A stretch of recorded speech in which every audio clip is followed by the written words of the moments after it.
Hi friends, welcome back to my channel படித்ததில் பிடித்தது. இந்த வீடியோ பார்க்குற எல்லாருக்குமே ரொம்ப ரொம்ப நன்றி. இந்த வீடியோவில் இப்போ நம்ம எதை பற்றி பார்க்க போகிறோம் அப்படின்னு பார்த்தீங்கன்னா, ப்ரெக்னன்சி ட்ரை பண்ணுறவங்களுக்கு அதுலேயுமே பார்த்திங்கன்னா சில பேருக்கு குழந்தை தள்ளி போயிட்டே இருக்கும். அதுக்கு ரீசன் என்ன அப்படி இப்படின்னு நம்ம ரொம்ப மண்டை போட்டு உடச்சிட்டே இருக்கிறப்போ கடைசியாக பார்த்திங்கன்னா நிறைய பேர் இந்த ஒரு டவுட்ஸ் திரும்ப திரும்ப ரிப்பீட்டடாக கேட்டுகிட்டே இருக்காங்க. அது என்ன அப்படின்னு பார்த்திங்கன்னா, அதாவது கணவன் மனைவி இணைஞ்ச பிறகு கரெக்டாக ஓவலேஷனில் கணவன் மனைவி இணைஞ்ச பிறகு ஒவ்வொரு முறை இணைஞ்ச பிறகுமே பார்த்திங்கன்னா எனக்கு தும்மல் வருது.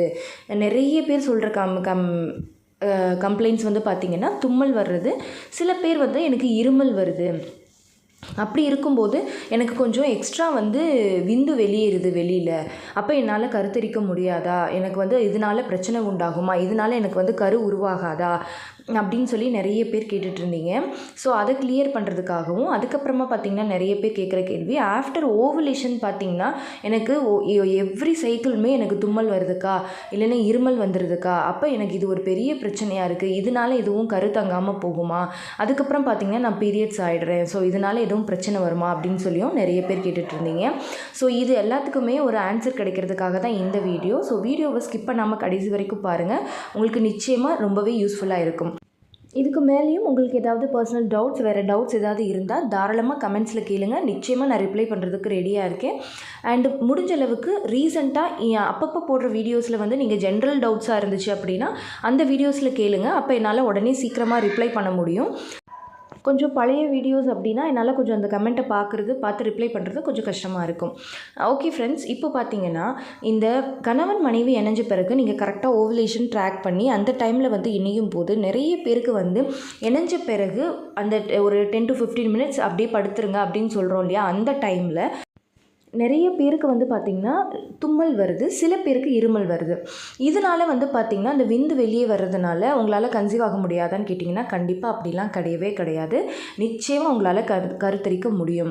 ஏன்னா இந்த தும்மல் இருமல் இதனாலலாம் உங்களுக்கு வெளியில் வர்ற மாதிரி அந்த லிக்விட் வெளியில் வர்ற மாதிரி ஃபீல் இருந்தாலும் உங்களுக்கு தேவையான அந்த விந்து அணுக்கள் கண்டிப்பாக உள்ளே போயிருக்கும். அதனால நிச்சயமாக உங்களுக்கு கருத்தரித்தல் எந்த பிரச்சனையுமே ஆகாது. ஆனால் இது ஏன் இப்படி வருது அப்படின்னு சொல்ல டவுட் நிறைய பேருக்கு இருக்கும். அது என்ன அப்படின்னு கேட்டிங்கன்னா, நம்ம கணவன் மனைவி இணையும் போது பார்த்திங்கன்னா அந்த உணர்வுகள் நம்மளோட சப்கான்ஷியஸ் நர்வஸ் சிஸ்டம் அப்படின்னு சொல்லுவாங்க. அதாவது நம்மளோட மூளையோட நரம்பை தூண்டுது. அப்படி தூண்டும் போது இது இந்த கணவன் மனைவி இணையும் போது அந்த தூண்டுதல் சில பேருக்கு தும்மல் இருமலை உண்டாக்குது அப்படின்னு சொல்லிட்டு ரிசர்ச்சில் கண்டுபிடிச்சிருக்காங்க. ஸோ இது ஒரு சாதாரணமான ஒரு சிம்டம்ஸ் தான். இது நிறைய பேருக்கு இருக்கும். ஈவன் பார்த்திங்கன்னா அந்த ஃபீலிங் வரும்போதே நிறைய பேர் தும்முறாங்க அப்படின்னு சொல்லிட்டு ரிசர்ச்சில் சொல்கிறாங்க. ஸோ இது நம்மளோட நரம்புகள் சம்மந்தப்பட்ட அந்த உணர்வுகள் சம்மந்தப்பட்ட ஒரு விஷயம். இதனால பார்த்திங்கன்னா நிறைய பேருக்கு கருத்தரிக்காதோ அப்படிங்கிற பயம் ரொம்ப அதிகமாகவே இருக்குது. பட் அப்படியெல்லாம் கிடையவே கிடையாது. நிச்சயமாக உங்களால் கருத்தரிக்க முடியும். உங்களுக்கு எவ்வளோ தேவையோ அவ்வளோ விந்தணும் கண்டிப்பாக உள்ளே போயிருக்கும். அதுக்கடுத்து பார்த்திங்கன்னா எல்லா சிஸ்டர்ஸும் என்ன கேட்குறாங்க அப்படின்னா, எனக்கு எவ்ரி சைக்கிள் ஆஃப்டர் ஓவலேஷன் பார்த்திங்கன்னா எனக்கு கரெக்டாக நான் என்னன்னே தெரியல, சொல்லாமல் கொள்ளாமல் கரெக்டாக எனக்கு இந்த இருமல் தும்மல் வந்துடுது. அதுக்கப்புறமா பார்த்திங்கன்னா பீரியடும் ஆகிடுது. அப்போ எனக்கு இதனால தான் கருத்தங்க மாட்டேங்குதா அப்படின்னு சொல்லி கேட்குறீங்க. அதாவது பார்த்திங்கன்னா அதே சேம் தான். இப்போ ஆஃப்டர் ஓவலேஷன் நிறைய பேருக்கு அந்த இருமல் தும்மல் அதெல்லாம் ஒரு சாதாரண ஒரு சிம்டம்ஸ் மாதிரி, அந்த ஹார்மோன் லெவல்ஸ் அதிகமாகும் போது சில பேருக்கு இந்த மாதிரி தூண்டுதல்கள் இருக்கும்.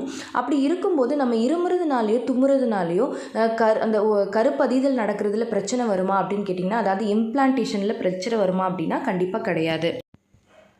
உங்களுக்கு அந்த ஓவலேஷனில் கருத்தரிச்சிருச்சு அப்படின்னா அதுக்கப்புறம் நீங்கள் என்ன பண்ணாலுமே அதனால உங்களுக்கு அந்த இம்ப்ளான்டேஷனை தடுக்க முடியாது.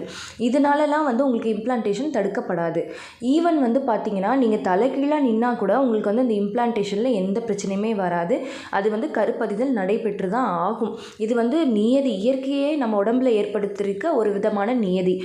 ஒருவேளை உங்களுக்கு சில பேருக்கு ஆல்ரெடி உடம்புல இருக்கிற ப்ராப்ளம்னால, ஒரு தைராய்டுனால, ஹார்மோனல் இம்பேலன்ஸ்னால, எக் குவாலிட்டினால, அப்புறம் கர்ப்பப்பை வாய் சில பேருக்கு ஓப்பன் ஆயிரும், ஏர்லி மிஸ்கேரேஜ் ஆகிறதுக்கு அந்த மாதிரி பிரச்சனைகளால் நடக்குமே தவிர இந்த இருமல் தும்மல்னால கண்டிப்பாக அந்த மாதிரி வாய்ப்புகள் கிடையவே கிடையாது. நம்ம இருமுனாலும் தும்முனாலும் நமக்கு தான் வந்து ரொம்ப ஸ்ட்ரெயின் பண்ணுற மாதிரி நம்ம ஃபீல் பண்ணுவோம். சில பேர் பார்த்திங்கன்னா ப்ரெக்னென்சியில் கூட வயிறு நிற மாதமாக இருப்பாங்க பாவம், அதையும் தூக்கி தூக்கி இருமுவாங்க. அந்த மாதிரி இருமுறவங்களெல்லாம் நான் பார்த்துருக்கேன். அப்போ வந்து என்னென்னா இருமலுக்கு வந்து நம்ம தான் ரொம்ப ஸ்ட்ரெயின் பண்ணுற மாதிரி ஃபீல் பண்ணுவோமே தவிர நம்மளோட உள்ள உறுப்புகளில் வந்து அது எந்தவித பாதிப்பையும் ஏற்படுத்தாது. அதுலேயும் முக்கியமாக இருமல் தும்மல்ங்கிறப்போ லங்ஸ் சம்மந்தப்பட்ட விஷயம் அப்படிங்கிறதுனால அதனால தான் பார்த்திங்கன்னா நிறைய பேருக்கு அந்த நெஞ்சு வலி தான் வரும். அதிகமாக இருமுனாலோ தும்முனாலோ சில பேருக்கு வந்து பார்த்திங்கன்னா தலைவலி வரும், இந்த மாதிரியெல்லாம் வரும், ரொம்ப தும்மி தும்மி டயர்ட் ஆயிடுவாங்க. ஸோ இந்த மாதிரி இருக்குமே தவிர நம்மளோட வயிற்று சம்மந்தப்பட்ட விஷயங்களில் அதுலேயும் அதுக்கு உள்ளே இருக்கிற கர்ப்பப்பையில் எந்த விதமான பாதிப்பும் இதனால் இருக்கவே இருக்காது. ஸோ உங்களுக்கு இப்போ தெளிவாக புரிஞ்சிருக்கும் அப்படின்னு நினைக்கிறேன். இதுக்கு மேலேயும் இதை நினச்சி யாருமே பயப்பட வேண்டாம்.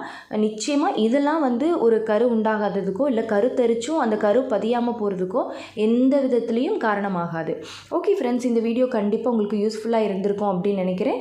இந்த வீடியோ உங்களுக்கு யூஸ்ஃபுல்லாக இருந்திருந்தால் மறக்காமல் லைக் பண்ணுங்கள், கமெண்ட் பண்ணுங்கள். நீங்கள் எவ்வளோ தூரம் கமெண்ட்ஸ் கொடுக்குறீங்களோ அவ்வளோ தூரம் எனக்கு ரொம்ப என்கரேஜிங்காக இருக்கும். இது மாதிரி வீடியோஸும் என்னால் நிறைய போட முடியும். அண்ட் நம்ம சேனலை நீங்கள் இது வரைக்கும் சப்ஸ்கிரைப் பண்ணாமே பார்த்துட்ருக்கீங்க அப்படின்னா மறக்காமல் சப்ஸ்கிரைப் பண்ணிவிட்டு பக்கத்தில் இருக்க பெல் ஐக்கானை கிளிக் பண்ணி ஆல் கொடுத்துருங்க. அப்போ தான் நான் எப்போ வீடியோஸ் அப்லோட் பண்ணாலும் உங்களுக்கு நோட்டிஃபிகேஷன்ஸில் அது காட்டிகிட்டே இருக்கும். நீங்களும் என்னோடய வீடியோஸை பார்க்கலாம். ஓகே ஃப்ரெண்ட்ஸ், பாய், தேங்க்யூ.